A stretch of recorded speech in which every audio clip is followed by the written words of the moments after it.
Hola, buenas, ¿qué tal? Hoy vamos a estar estudiando la unidad de teoría de conjuntos. ¿En qué consiste la teoría de conjuntos? En matemáticas, un conjunto es una colección de elementos considerada en sí como un objeto matemático. Entonces, un conjunto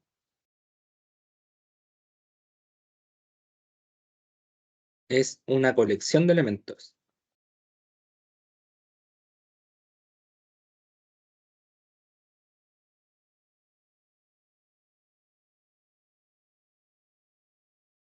Entonces, estos conjuntos uno puede clasificarlos de diferentes maneras. Pueden ser conjuntos de personas, números, colores, letras, figuras, etcétera. Entonces, nosotros vamos a decir que si un elemento pertenece al conjunto, significa que este elemento está definido dentro de este, ¿ya? Entonces, un elemento que podemos llamar elemento X pertenece a un conjunto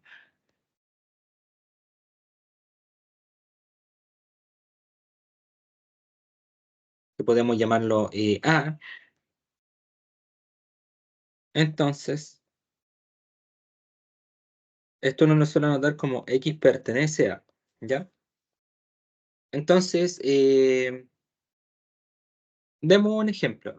Un ejemplo de conjuntos pueden ser conjuntos de color de arcoíris. Ese conjunto está conformado por el color rojo, naranja, amarillo, verde, azul, índigo y violeta. También podemos tener otro conjunto. Podemos tener el conjunto de polígonos. Entonces, como ejemplo,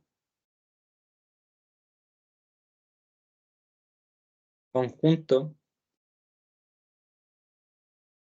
de polígonos. Entonces, podemos nosotros dibujar el conjunto y lo podemos limitar. ¿Ya? Ahí está el conjunto de polígonos. Polígonos. Entonces uno puede tener un polígono, por ejemplo, S, puede tener un rectángulo, puede tener un trapecio, puede tener, por ejemplo, em, un triángulo, y así puede tener muchas figuras geométricas, pero también puede tener más, por ejemplo, un cuadrado. Y pongamos que ese sea un triángulo rectángulo. Pongamos que uno tenga un cuadrado, un triángulo equilátero, em, un pentágono, un círculo.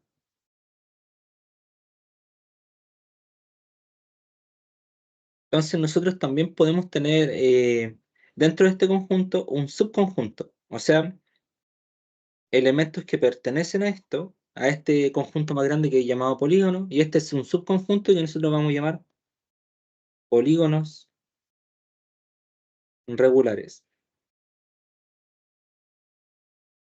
Entonces, ¿por qué nosotros los solemos clasificar? Porque esto le suelen dar ciertas propiedades definidas para un subconjunto específico. Es decir, todo polígono regular es un polígono, pero no todo polígono es un polígono regular. Y en base a esto es que nosotros podemos de inmediato empezar a clasificar algunos comportamientos que tienen en común, ¿ya? Entonces, ¿qué nosotros podemos decir acá? Un subconjunto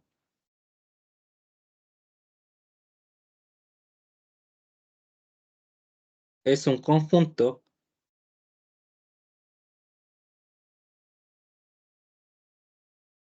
donde elementos de este son parte de uno más grande.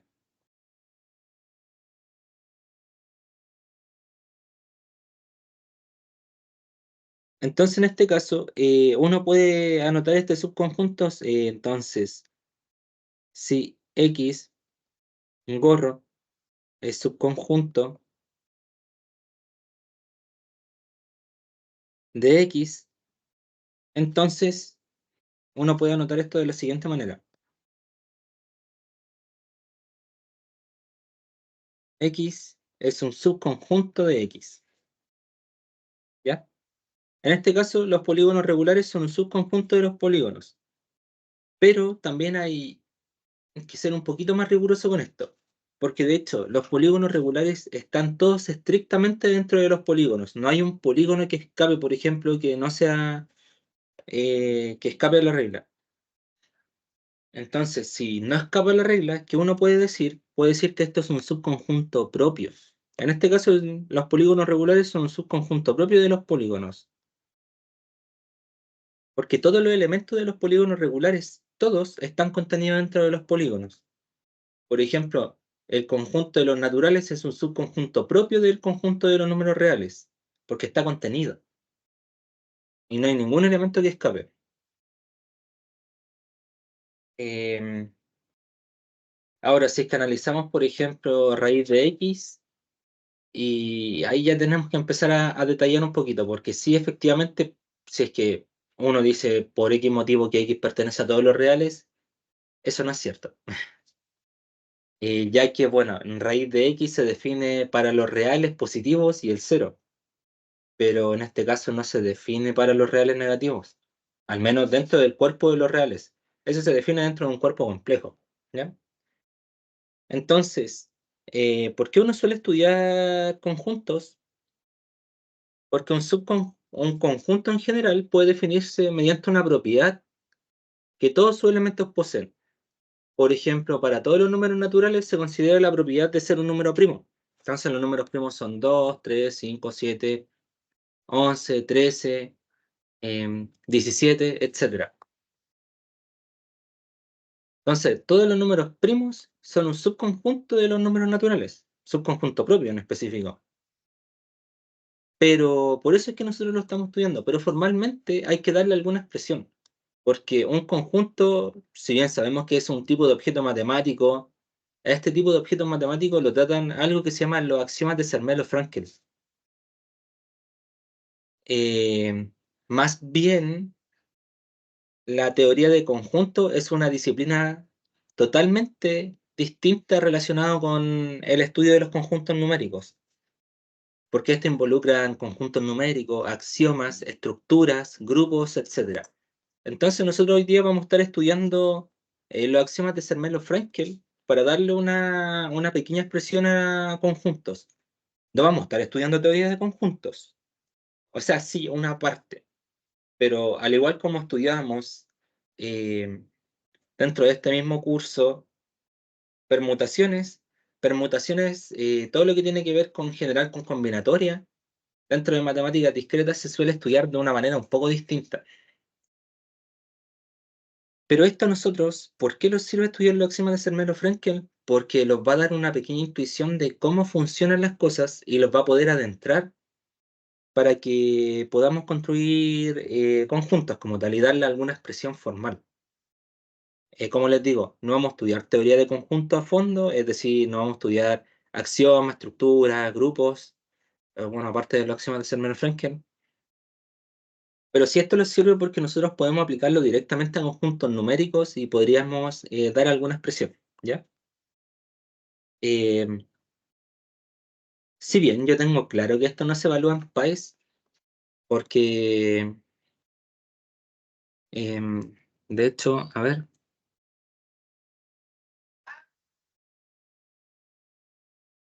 porque en PAES Matemáticas 2 se evalúa directamente el ítem de probabilidad condicional, permutación y combinatoria, modelos probabilísticos. Esto nos va a dar una pequeña intuición de cómo nosotros podemos seguir un poco con el estudio matemático, que es súper bonito y interesante. Entonces, vamos a definir, si bien nosotros ya definimos qué es un conjunto como tal, algo que nosotros tenemos que saber, y esto es una pequeña observación,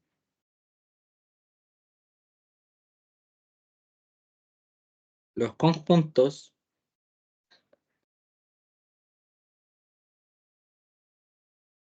suelen llevar una notación mayúscula,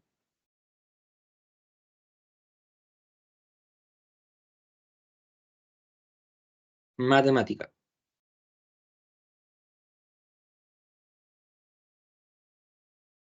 ¿Por qué? Porque esto nos va a permitir distinguir qué es conjunto y qué no. Porque si a simple vista nosotros ponemos R, eso no significa nada. Pero si nosotros denotamos estos conjuntos, por ejemplo, eso es una notación matemática mayúscula, naturales. Naturales con el cero. em, enteros, racionales,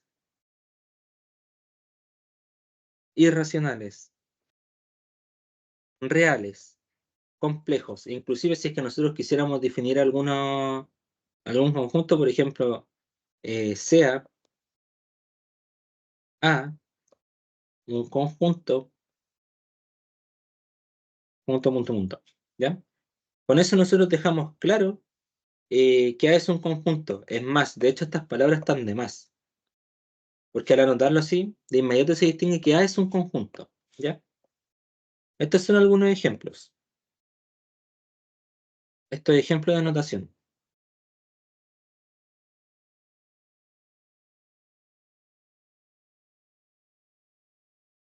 Entonces, ¿por qué los conjuntos reales, complejos, naturales se escriben de esa manera? Bueno, justamente por esto, para tener un orden establecido. Entonces, algo que quiero que destaquen, súper importante, bueno, ahí está como una segunda observación,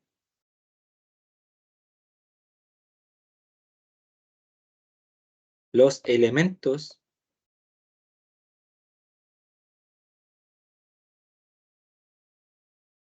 bueno, se compuesta notación, pertenecen a un conjunto,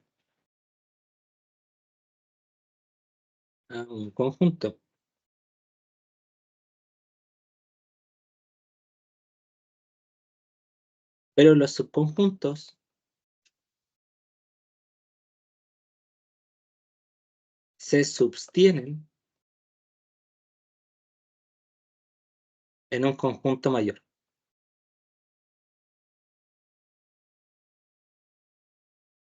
Por ejemplo, vamos a tomar el siguiente conjunto.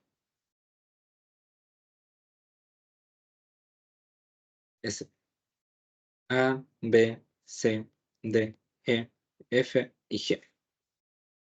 Entonces nosotros podemos decir que este conjunto grande sería A y podemos definir un subconjunto. Por, por ejemplo, el conjunto A gorro, que está compuesto por los elementos A, B, C, D y E. Entonces, ¿qué podemos decir? Decimos, en primera instancia, este subconjunto A gorro es un subconjunto propio, porque bueno, todos los elementos están contenidos, distinto si sido que, por ejemplo, hubiera tenido un elemento fuera, ahí sería un subconjunto solamente del conjunto A. También podemos decir a partir de esto que el elemento F, por tomar alguno, pertenece al subconjunto A. Y también podemos decir que, bueno, aquí vamos a ocupar un axioma que se llama el axioma de transitividad. Mira, si C pertenece al conjunto A gorro y el subconjunto, o sea, el conjunto A gorro es un subconjunto propio de A solito, entonces como implicancia C pertenece al conjunto A, ¿ya? O sea que si nosotros denotamos este subconjunto A, que sería A, B, C, D y E, ese sería a gorro, nosotros podemos decir que C pertenece al subconjunto, o sea, al conjunto A. Sí, perfecto.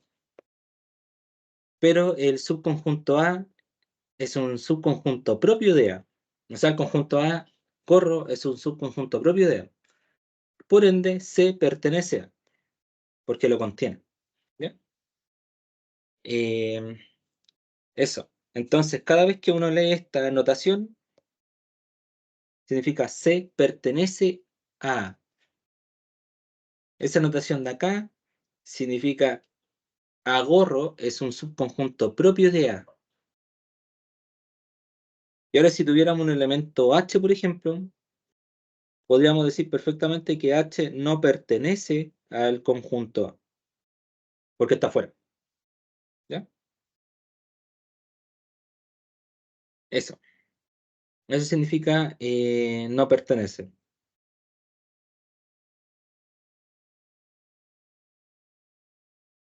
Em, ¿Hay formas de poder representar los conjuntos? Bueno, esta es una forma que estamos viendo acá. Esta se llama, hay formas de representar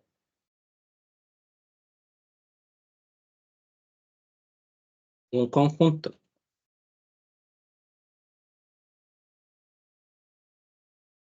Entonces nosotros podemos utilizar una notación que se llama notación por definición intensiva o por comprensión.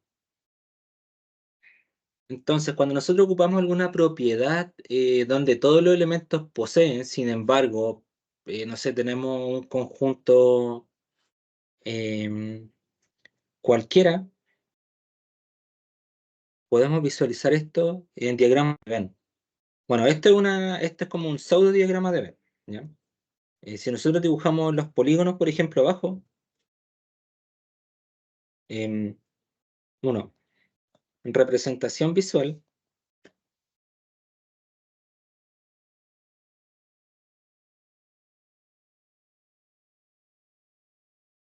se hace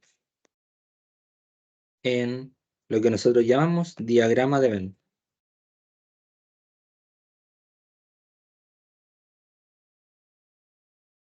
Ya. Entonces, ¿qué podemos hacer? Lo mismo, ¿ya? Vamos a tomar el mismo subconjunto que dibujamos arriba. Entonces, vamos a tener el universo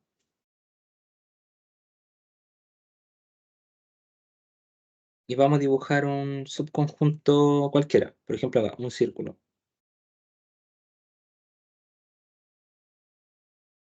Y lo podemos llamar A. Eh, Tendríamos S, tendríamos este, ¿cuál más teníamos? Un rectángulo, teníamos un cuadrado, un triángulo equilátero, tendríamos un triángulo rectángulo, un pentágono, y el círculo es debatible, ¿ya? Voy a dejarlo fuera, porque claro, uno puede decir que un círculo sería un polígono de infinitos lados regulares, en estricta definición. Bueno, y este conjunto de los polígonos regulares que lo vamos a llamar conjunto Agorro.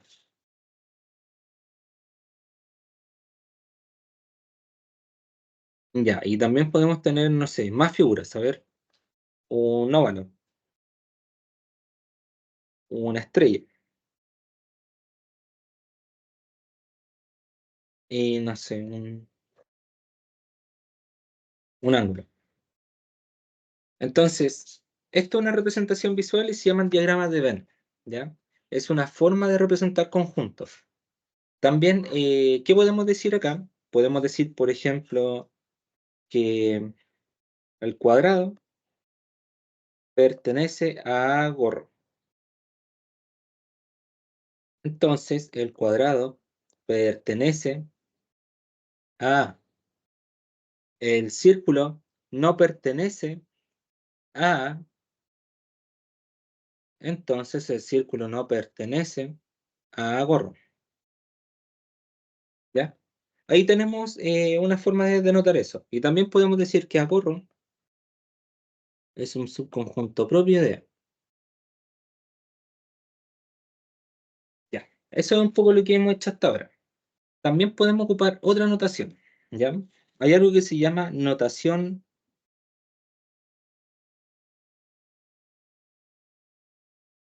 por extensión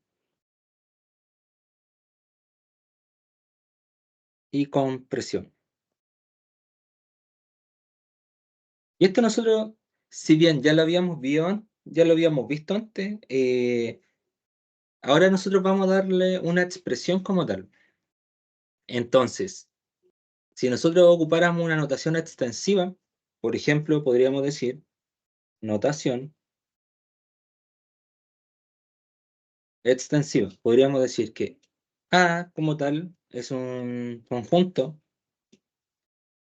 de M tal que M pertenece a los naturales, si solo si M está entre 1 y 5. ¿Ya? Es una notación extensiva. Se puede ocupar harto para hacer ejercicio. Por ejemplo, si yo les digo C sub A es igual a X perteneciente a los reales, tal que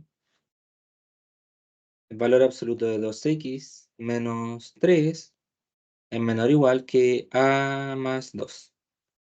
¿Ya?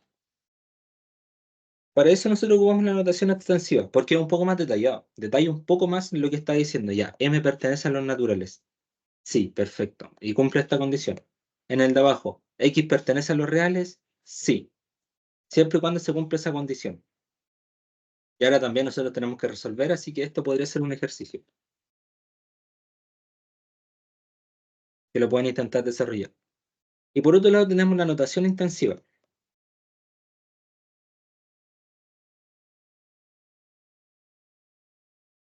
o sea, la notación por compresión, comprimido.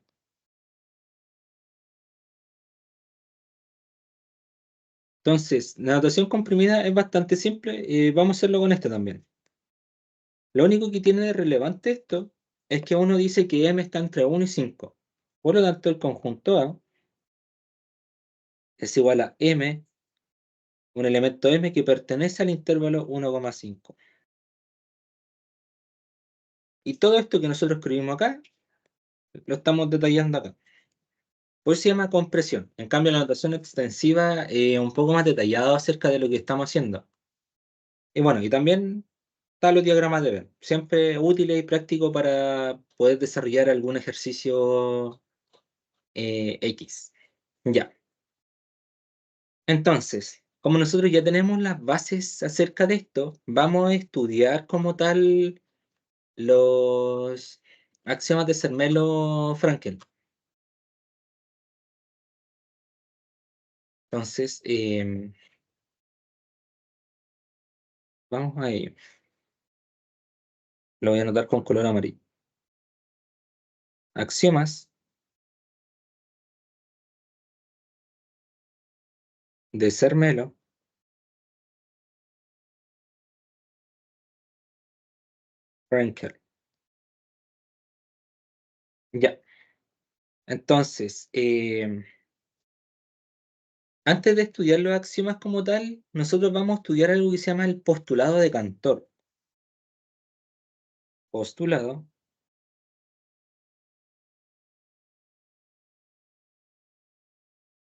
de Cantor. Esto nos va a dar una intuición acerca de lo que está, lo que se viene a continuación. Entonces, ¿qué es lo que pasó? Cantor permitió una convicción platonista de que era posible comprimir una colección o conjunto de objetos y considerarla como un todo, o mejor dicho, considerarla como una identidad propiamente tal. Y al parecer, aceptando implícitamente los siguientes supuestos, pudo lograr lo siguiente. Entonces, considera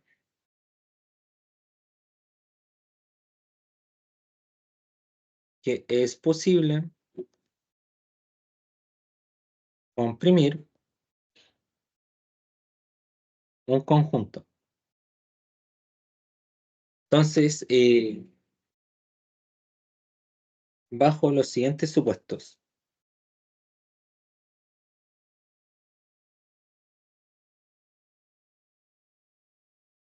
Uno, un conjunto es una colección de objetos que cumplen con cierta propiedad. Entonces, un conjunto es una colección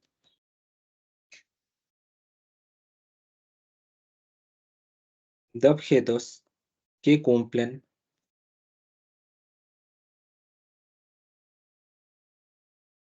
con determinadas propiedades.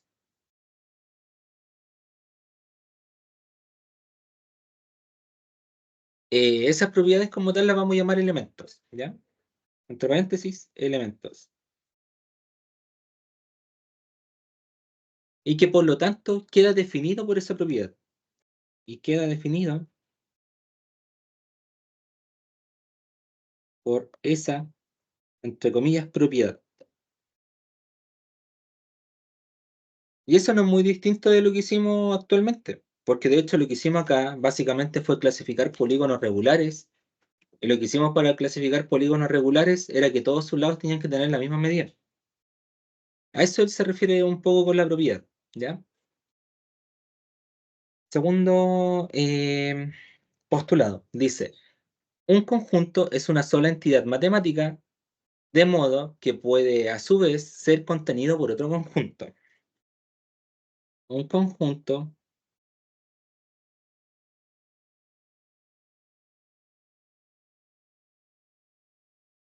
puede ser contenido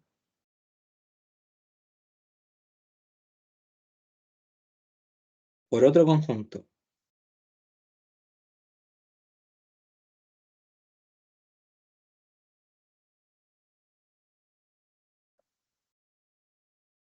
Y tercer postulado dice, dos conjuntos que tengan los mismos elementos son iguales. Así, puede decirse que un conjunto está determinado por sus elementos. Si dos conjuntos poseen iguales elementos,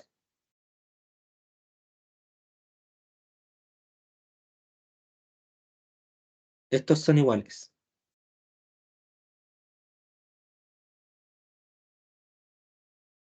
y están determinados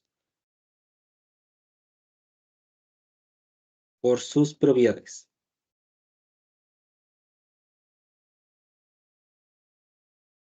Ya, eso es lo que propone. Entonces, de este modo, Cantor pudo desarrollar su teoría de forma que, bueno, hasta ese entonces parecía lo suficientemente satisfactorio. Ya, pero esto está bien en un inicio. Sin embargo, el sistema de Cantor es muy permisivo y dio lugar a resultados contradictorios. Posteriormente fueron las ideas de Zermelo, que fueron precisados por Skolem y Frenkel como tal, que le dieron resultado a la primera teoría de axiomas de conjuntos, conocidos como la teoría de Zermelo-Frenkel o teoría ZF. Eso es lo que es importante acá, porque hasta ahora nosotros hemos trabajado netamente por intuición y por los postulados de Cantor. Y ahora es cuando nosotros tenemos que comenzar a estudiar un poquito más a fondo. Entonces, teoría ZF o axiomas de Zermelo-Fraenkel. Axiomas de Zermelo-Fraenkel.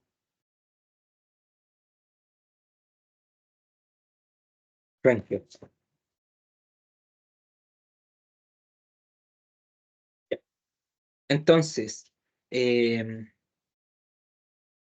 los axiomas de Zermelo-Fraenkel no los vamos a estar estudiando todos de una manera tan detallada, pero sí vamos a detallar y hacer hincapié en algunos importantes. Entonces, primer axioma, uno. Este se le conoce como el axioma de extensionalidad.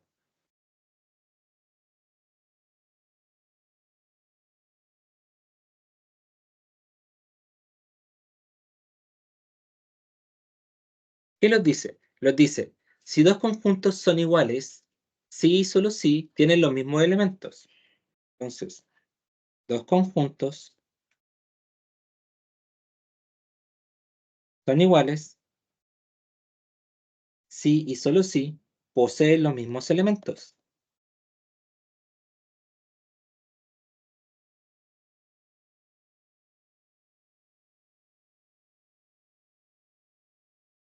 Entonces, en otras palabras, afirma que un conjunto está determinado por su extensión, o sea, todos sus elementos. Un conjunto está determinado por su extensión, es decir, la totalidad de sus elementos.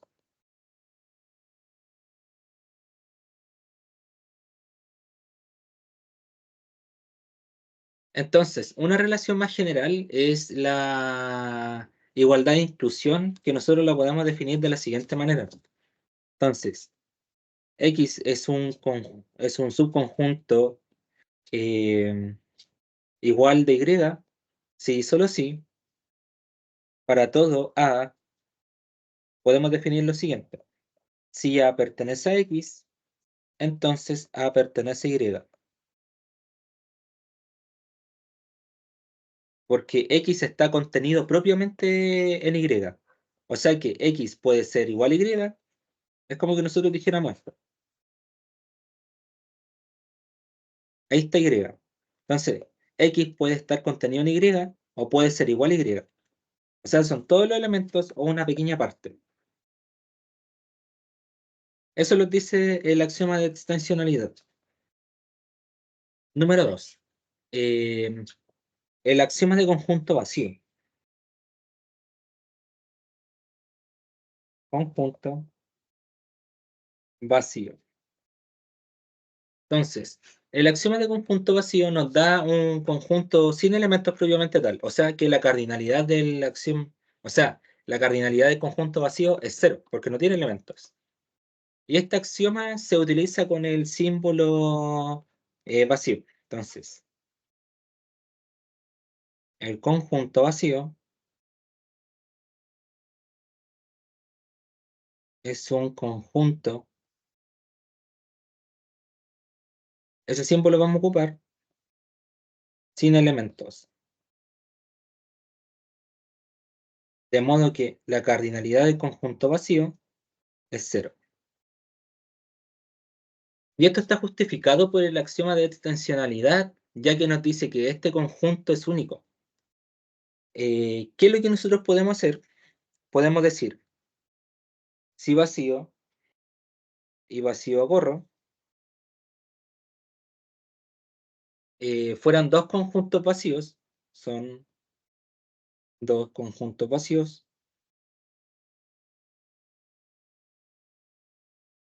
nosotros podemos decir lo siguiente. Si A pertenece a vacío y a la vez A pertenece a vacío gorro, para cualquier A, para todo A, entonces podemos decir que el conjunto vacío es igual al conjunto vacío gorro. Por lo tanto, es único. Por lo tanto, conjunto vacío es único. ¿Ya? Entonces, este conjunto, si bien no tiene ningún elemento, algunas teorías axiomáticas del conjunto aseguran que el conjunto vacío existe, incluyendo un axioma del conjunto vacío.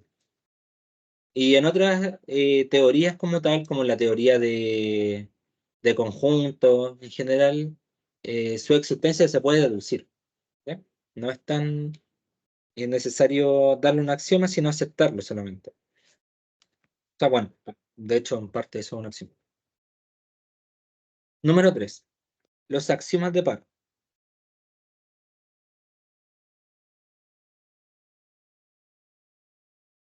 Entonces, si se fijan, muchas de las cosas que propone Zermelo Fraenkel, nosotros le hemos trabajado hasta ahora netamente por intuición y por un poco la deducción que viene del cálculo. Solamente ahora estamos formalizando lo que estábamos aprendiendo. Entonces, ¿qué nos dice el axioma de par?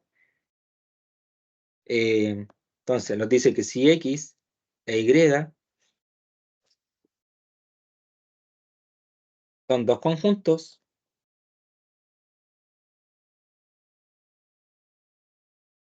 existe un conjunto representado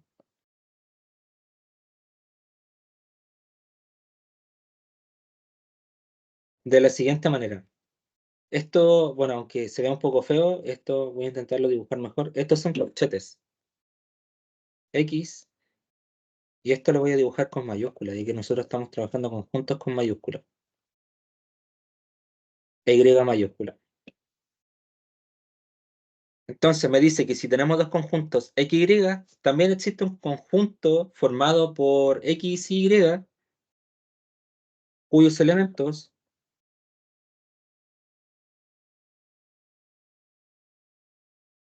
son únicamente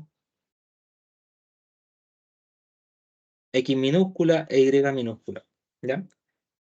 ¿Cómo podemos representar esto? Si nosotros decimos, para todo X, Y, existe un Z, tal que para todo A, entonces nosotros podemos decir que A pertenece a este conjunto Z, que lo voy a hacer como... No es que si le pongo Z barrita, va a ser eso.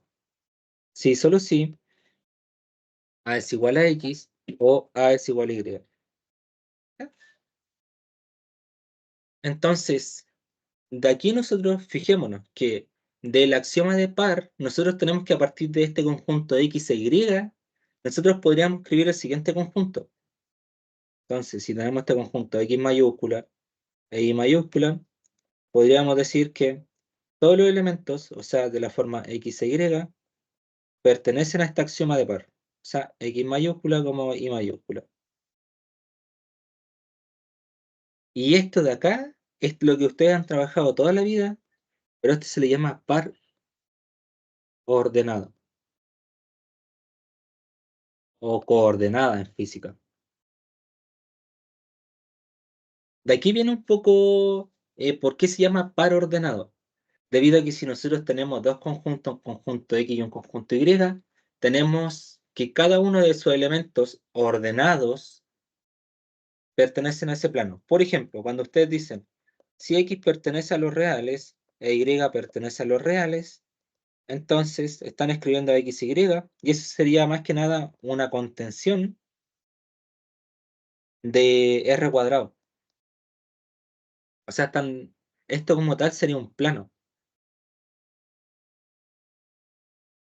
donde aquí estaría X, que sería todos los reales, y aquí estaría Y, que serían todos los reales. Y ese sería el plano R cuadrado. Y a esto se le conoce como el plano cartesiano,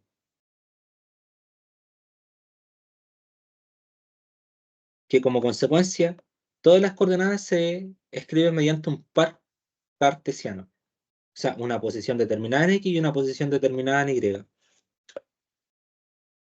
Y mediante eso pueden formar vectores,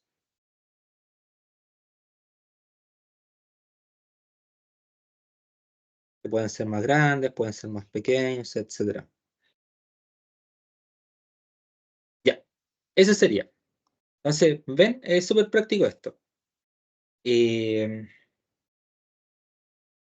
Hay otro axioma que nosotros lo habíamos estudiado ya, que se conoce como el axioma de la unión. 4. Axioma de la unión.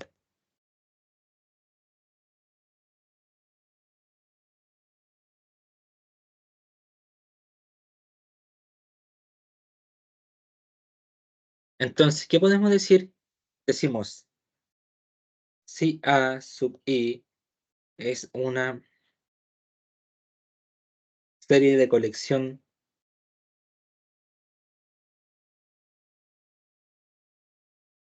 de conjuntos,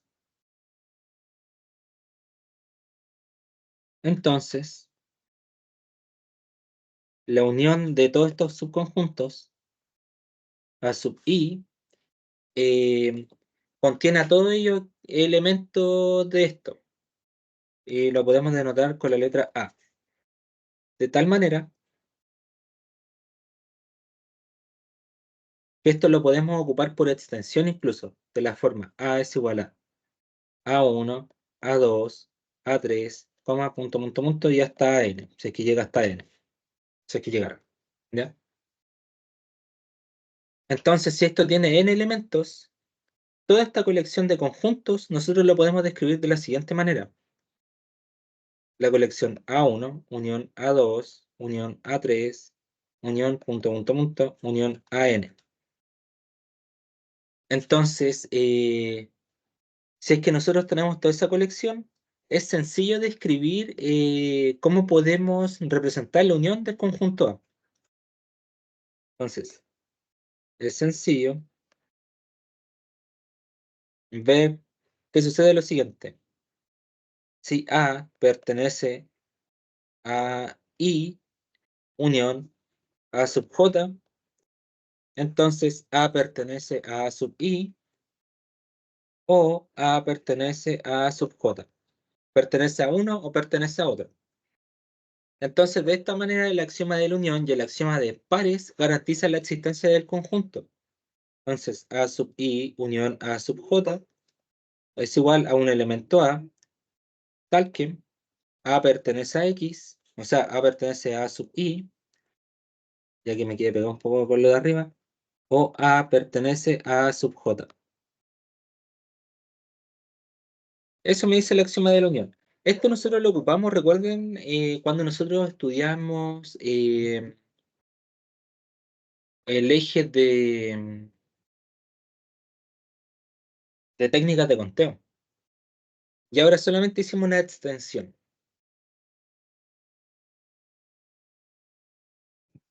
Ya. Estos serían 4 axiomas. Hay otros axiomas como tal, que se llama el axioma del conjunto de potencia, pero ese axioma es un poco más complicado de entender, porque define que el axioma del conjunto de potencia nos da un conjunto que contiene a todos los subconjuntos de cualquier punto. Por lo tanto, esto, la implicancia más grande que tiene es que el conjunto de potencia de vacío es igual a la cardinalidad de vacío. Esto sé que es complicado de entender, ¿ya? Así que por eso, por esta vez me la voy a saltar. Y también tenemos el esquema axiomático de especificación,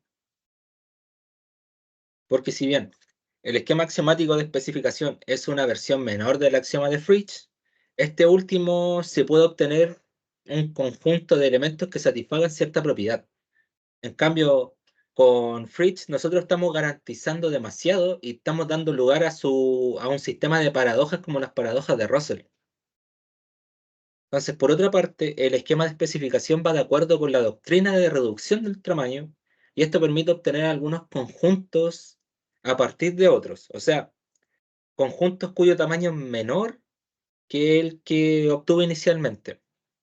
Esto implica que necesariamente nosotros contemos con conjuntos previamente dados y por lo tanto nunca es posible obtener alguna reducción como la que estamos obteniendo ahora, por ejemplo, con los axiomas de la unión, o lo que obtuvimos con los axiomas de par, o con los axiomas de conjunto vacío, inclusive con los axiomas de extensión, porque se propone en base a una idea. Por eso es que es un poco más explicado, o sea, un poco más complejo explicar el esquema axiomático de la especificación. Eh, pero si bien algo se puede hacer y se puede expresar de una manera determinada, pero es súper raro deducir una fórmula del lenguaje de la teoría del conjunto de axiomas de Zermelo-Fraenkel que los permita clasificar algunos elementos.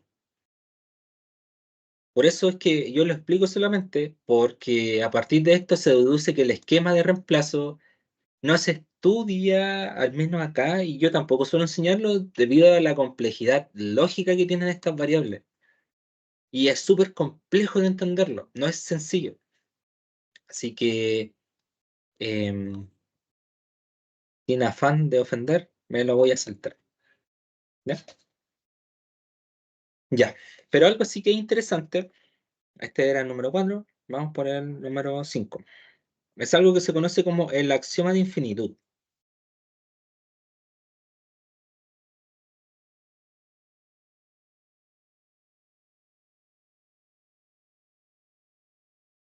¿Qué nos dice el axioma de infinitud? Bueno, esto es en general como una base antes de llegar a todo lo que tiene que ver con conjuntos infinitos. ¿Ya? Entonces, este axioma como tal da un conjunto infinito, bueno, según lo que decía Dedekind, y garantiza la existencia de un conjunto, no sé, X, sobre el cual existe al menos una función inyectiva y no sobreyectiva que no existe para un conjunto finito. Vamos a escribir esto. Eh, entonces, según Dedekind,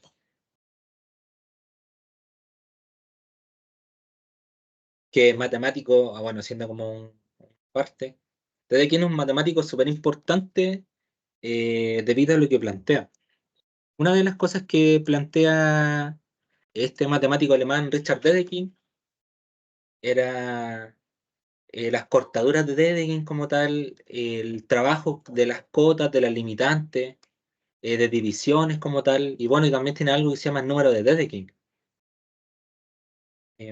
Pero el trabajo es bien complejo y bueno, escapan un poco de lo que maneja su autor en este momento. Entonces, según Dedekind, la existencia de un conjunto que lo podemos llamar conjunto X, sobre el cual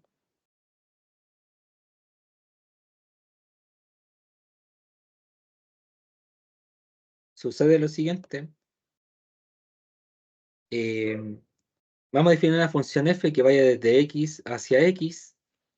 Fíjense que esto es casi una función 1 a 1, pero no lo es una interpretación, ¿ya? Y que esta función es inyectiva, no sobreyectiva.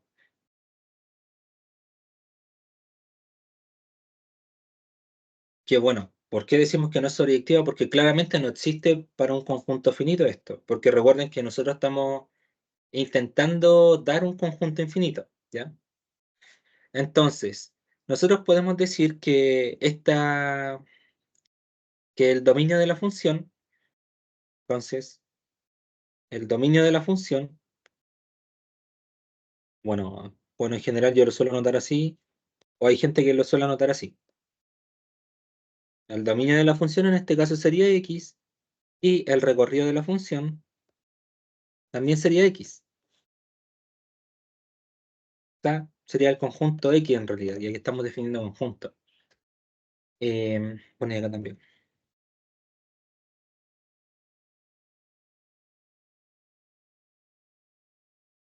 Entonces, ¿qué es lo que nosotros podemos decir? Que el rango es un subconjunto propio del dominio, porque bueno, son iguales y están contenidos, pero en este caso nosotros podemos establecer alguna aplicación, pero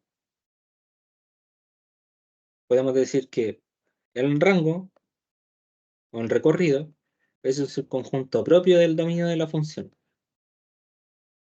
Y así, nosotros podemos definir una aplicación, por ejemplo, que vaya desde X hacia el rango de f como tal, que esto sería lo mismo que decir que g de x es igual a g de f, o sea, f de x, y que estamos trabajando con f. Si esto sucede, en este caso podemos confirmar la biyectividad, o sea que biyectiva y g. Entonces, ¿qué nosotros podemos decir de todo esto? Que existe una biyección entre x y uno de sus subconjuntos propios. Así, existe una biyección entre x y uno de sus subconjuntos propios, bueno, de X. Entonces, como ya tenemos esto, podemos decir que X, y bueno, la existencia de X como tal garantiza el axioma de infinitud. Entonces, la existencia de X garantiza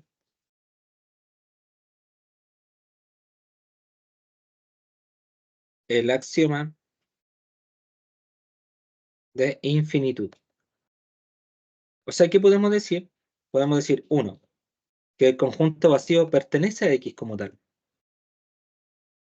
Y también si decimos que hay un elemento que podemos llamar X chiquito, pertenece a este elemento X, entonces X unión este conjunto, o no sé, cualquier otro elemento X, también pertenecen a este elemento. O sea, este conjunto X gigante que definimos aquí de arriba. ¿Ya? Eh, de momento sirve, pero también es posible que sus subconjuntos cumplan que uno de sus subconjuntos sea inductivo. ¿Ya? Entonces, ¿qué podemos decir a partir de esto? Entonces, sí, Y, mayúscula, porque estamos trabajando con conjuntos, es el conjunto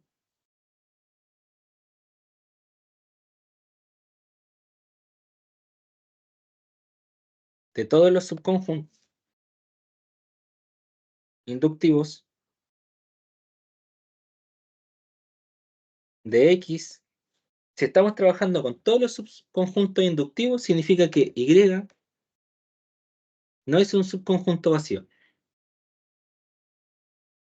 ¿Y qué me quiere decir esto? Por lo tanto, X pertenece a Y. Y así nosotros podemos formar algo que se llama intersección. O sea, si tenemos un X chiquito que pertenece a este subconjunto X, tal que para todo Y, nosotros podemos definir que Y pertenece a este conjunto gigante, entonces X pertenece a Y.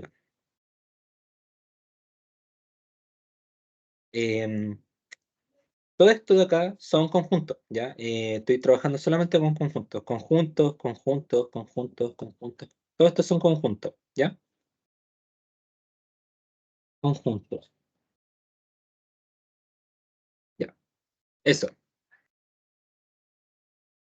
Entonces, ¿por qué nosotros podemos decir que son inductivos? Porque, bueno, si este conjunto es inductivo y los elementos, por ejemplo, sean vacíos, una autoinducción de vacío, después por el axioma par como tal tenemos vacío, coma, inducción de vacío y así podemos seguir sucesivamente.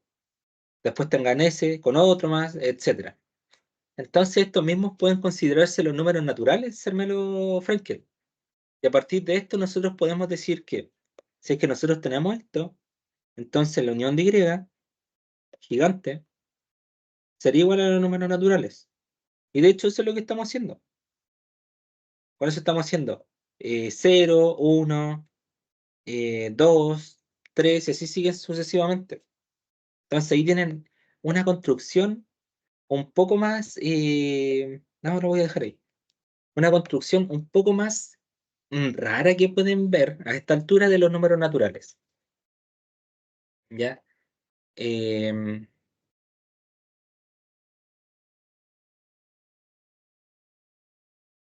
¿Por qué nosotros estamos estudiando esto?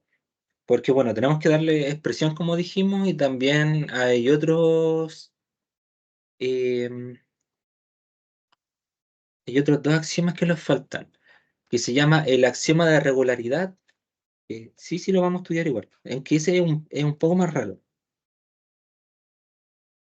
pero lo vamos a ver un poquito por encimita, para no quedar con ese mal gusto de regularidad.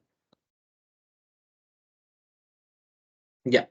Entonces, este axioma se debe a Zermelo, y si bien von Neumann presentó un axioma de regularidad equivalente, es más complicado de analizar. Por eso es que yo presento el de Zermelo. Entonces, ¿cuál es la gracia de este axioma? Que prohíbe la existencia de conjuntos extraños, tales como conjuntos que cumplan, prohíbe, o mejor dicho, más que prohíbe, eh, podríamos decir, no, si es directamente es prohibir lo que está haciendo, más que limitar la existencia de conjuntos irregulares.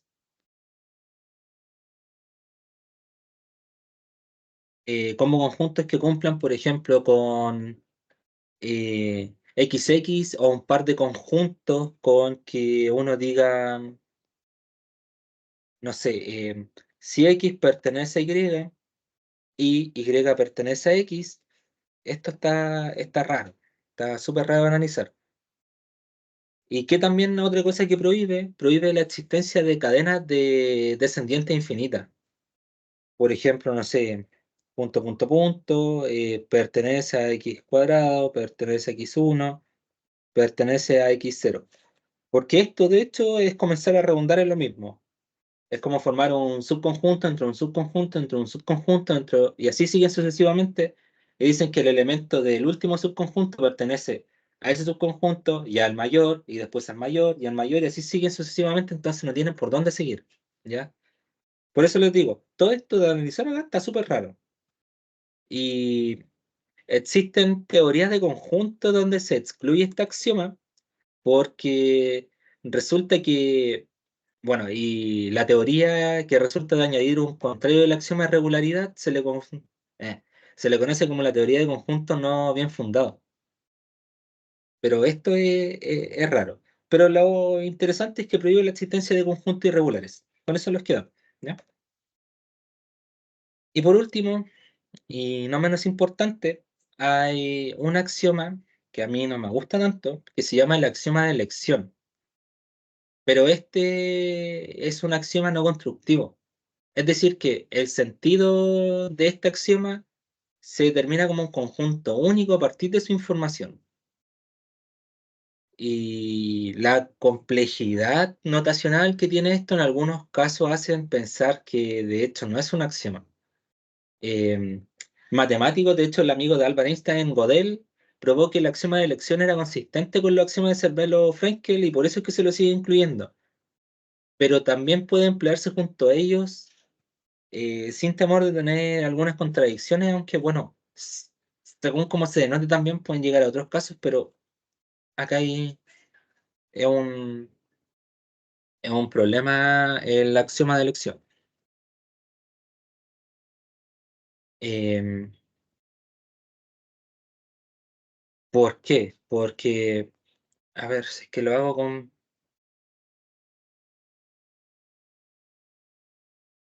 con un equivalente, a ver, el axioma de elección, de hecho, podríamos decir que es un equivalente al principio de la buena ordenación que vimos un poco al estudiar, bueno, la clase pasada como tal. Entonces, por eso es que es un poco complejo de estudiar. Y de igual manera, acá abajo les voy a dejar un documento para que lo puedan estar estudiando a mayor detalle, pero es raro. ¿Ya? Em, de hecho, a ver, si nosotros podemos decir, ya, por dar un ejemplo, para todo conjunto X no vacío,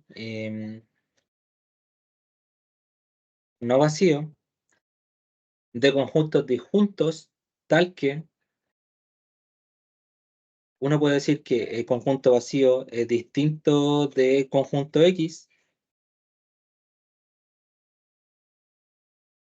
El producto cartesiano de X no es vacío.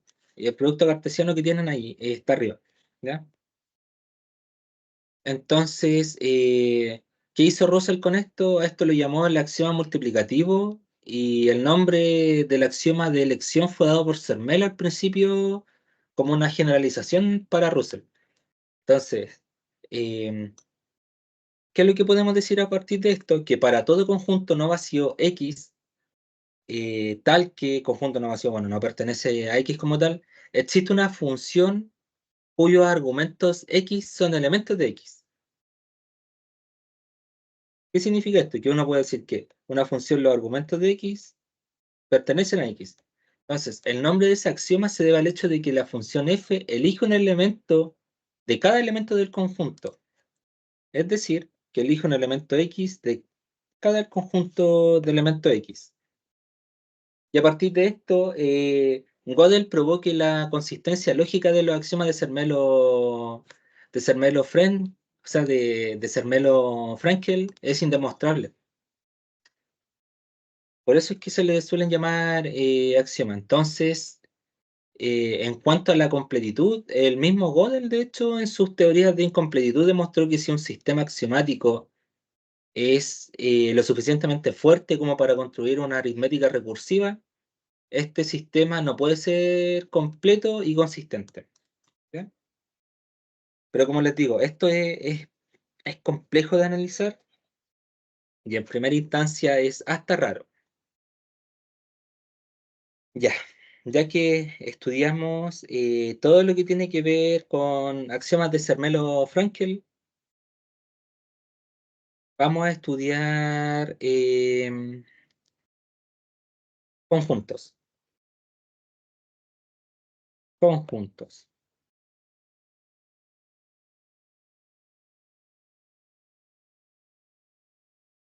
Ya, y esto sí es más amistoso. Entonces, ya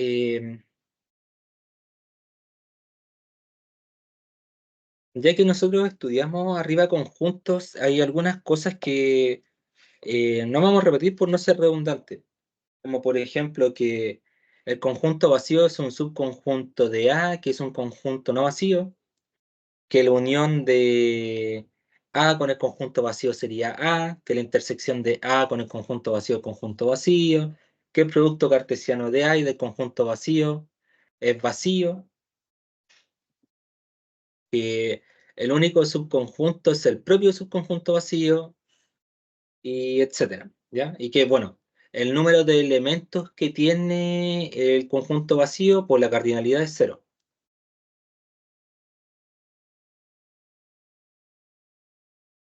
Y ahora sí vamos a estudiar un poco más a detalle, ya que nosotros podemos tener conjuntos y subconjuntos. Y a partir de esto podemos tener clasificaciones de dos conjuntos. Eh, Uno que se llama conjuntos disjuntos y el otro, bueno, o también como conjuntos excluyentes, y el otro son conjuntos juntos, que se llaman conjuntos no excluyentes. Entonces, si nosotros hacemos una representación mediante un diagrama de Venn,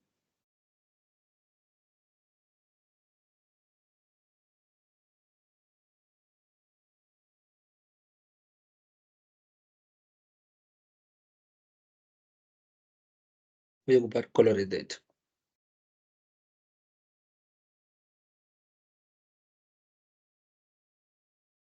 Esto lo vamos a llamar conjunto B, conjunto A.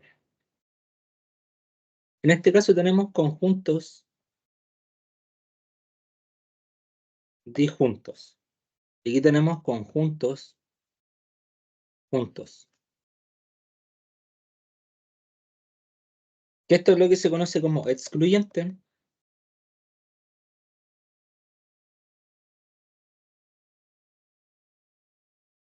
y no excluyente.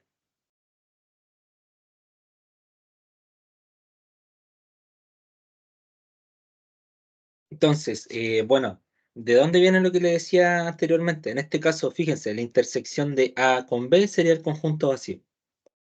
¿Ya? Eh, Vamos a hacer un poco de álgebra de conjuntos para que conozcamos bien las propiedades con las que vamos a trabajar. ¿Ya? Y con esto ya vamos dando un poco el cierre. Entonces, a partir de conjuntos, nosotros podemos hacer álgebra de conjuntos.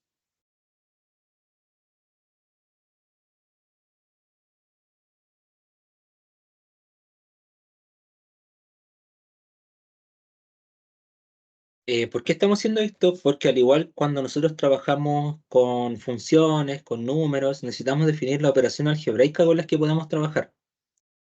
La primera operación se llama unión de conjuntos, que se anota con la letra U mayúscula.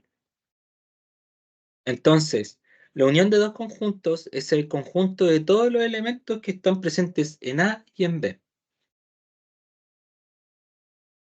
O sea, la unión de A y B van a ser todos los elementos, por ejemplo, X, tal que X pertenece a A o X pertenece a B.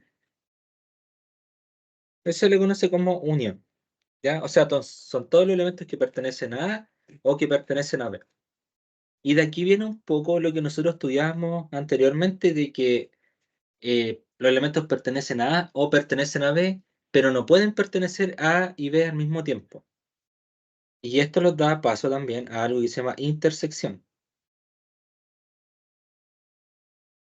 que se denota con la letra U al revés, ¿ya?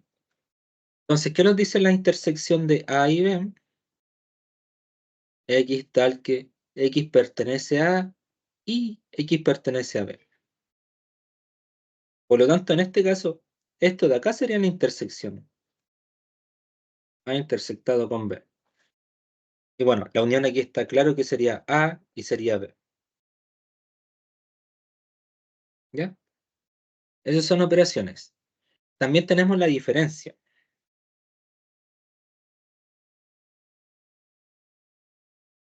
que uno suele trabajarlo con un slash. Entonces, la diferencia de conjuntos, o sea, diferencia de A con B, son todos los elementos que están en A y que no pertenecen a B. O sea, en este caso, para ver la diferencia, van a ser todos los elementos que van a estar acá, porque están en A, pero no están en B, que sería lo mismo que A menos A intersectado con B. Esa sería la diferencia entre A y B. ¿Ya? Esa sería la diferencia. 4. El complemento, que se suele denotar con una letra C arriba. Eh, es decir, cuando uno habla acerca de el complemento de A, van a ser todos los elementos que pertenezcan al universo, tal que esos elementos no pertenezcan en A. Entonces, complemento en este caso sería todo, literalmente, absolutamente todo lo que está acá, pero no pertenezca a A. Ese sería el complemento de A, en ese caso. Y bueno, y acá es un poco más simple de ver que sería todo eso. Ese sería complemento. 5. Diferencia simétrica. Y se suele denotar como un delta, ¿ya? La diferencia simétrica de dos conjuntos, eh, por ejemplo, la diferencia simétrica de A y B, van a ser todos los elementos X que estén en A, diferencia con B, o que estén en B, diferencia con A. Eh, ¿Qué significa esto? Significa que nosotros queremos todos los elementos que estén en A o estén en B. Esa es la diferencia simétrica. Y como último, tenemos el producto cartesiano. Producto cartesiano.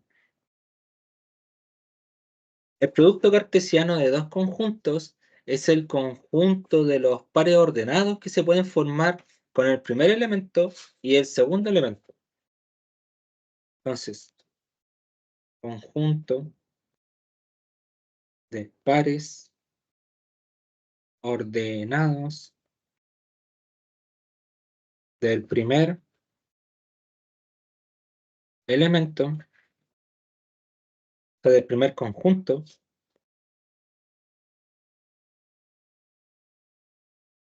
con el segundo.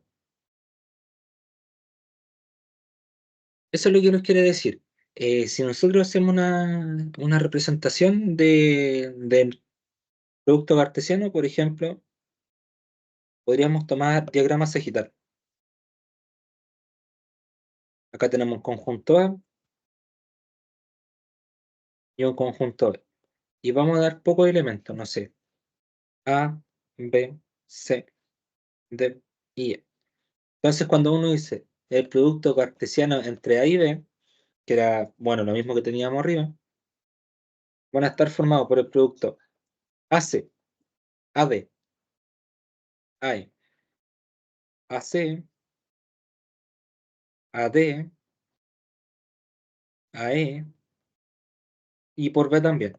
BC, BD y BE. BC, BD y BE. Ese sería el producto cartesiano. O sea, básicamente sería una suerte de combinatoria de elemento por elemento. ¿Ya? Em, Hay que considerar que el producto cartesiano tiene orden. En este caso es súper importante que el producto cartesiano vaya desde A hasta B y no desde B hasta A. Porque el producto cartesiano de B hasta A sería, sería CA, CB, DA, DB, EA, EB. Así que eso es distinto. Em, y bueno, más que nada eso. Y a partir de todo esto es que nosotros podemos volver a afirmar lo que aprendimos anteriormente con cardinalidad. Entonces, así, naturalmente, surgen operaciones con cardinalidad. Es decir, cuando uno decía, uno, la cardinalidad del conjunto vacío sería cero, porque no tiene ningún elemento. Dos, si A es igual a B, entonces la cardinalidad de A es igual a la cardinalidad de B. Estos son como supuestos un poco obvios. La cardinalidad de A unión B sería lo mismo que la cardinalidad de A más la cardinalidad de B menos la cardinalidad de la intersección. 4. La cardinalidad del conjunto universo, si es que nosotros consideramos un conjunto A, sería la cardinalidad de A más la cardinalidad de A complemento. 5. Si es que nosotros queremos la cardinalidad del conjunto A menos el conjunto B, sería la cardinalidad del conjunto A menos la cardinalidad de la intersección de A con B. Porque por ahí se pueden confundir y dicen, quizá también los elementos del conjunto B importan. Sí, pero solamente los que están intersectados con A. ¿Ya? Em, por ejemplo, si tenemos cardinalidad de uniones, la cardinalidad de A, unión B, unión C, fíjense que esto lo podemos extrapolar, pero para más. O sea, la cardinalidad de A menos la cardinalidad de A, unión B, más la cardinalidad de B, menos la cardinalidad de A, o sea, intersectado en este caso,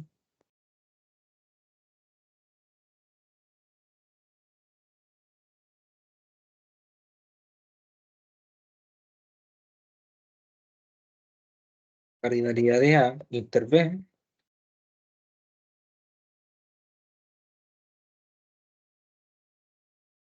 más la cardinalidad de C, menos la cardinalidad de A, inter C, menos, fíjense que hemos hecho A con B, A con C. Ese está de más.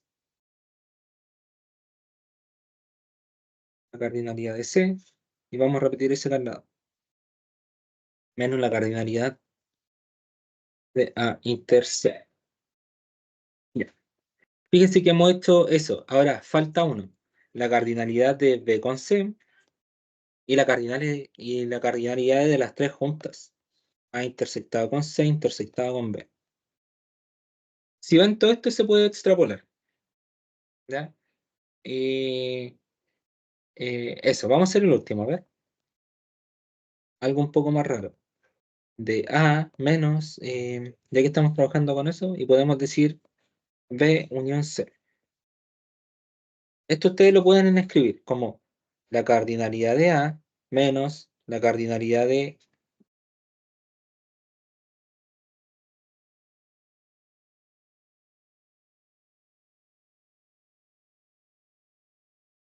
ahí sí, la cardinalidad de A intersectado con B unión C. Saben que eso es distributivo, así que pueden distribuir esa propiedad solamente. ¿Cómo les quedaría eso? Les quedaría la cardinalidad de A menos la cardinalidad de A intersectado con B menos la cardinalidad de A intersectado con C más la cardinalidad de A intersectado con B intersectado con C. Porque bueno, menos por menos, más, y se les termina yendo. Y nada, eso es un pequeño repaso como a una un super resumen de teoría de conjunto. Recordemos por qué estábamos pasando esto, solamente para que nosotros tengamos una base de lo que viene posteriormente, ¿ya? Así que eso.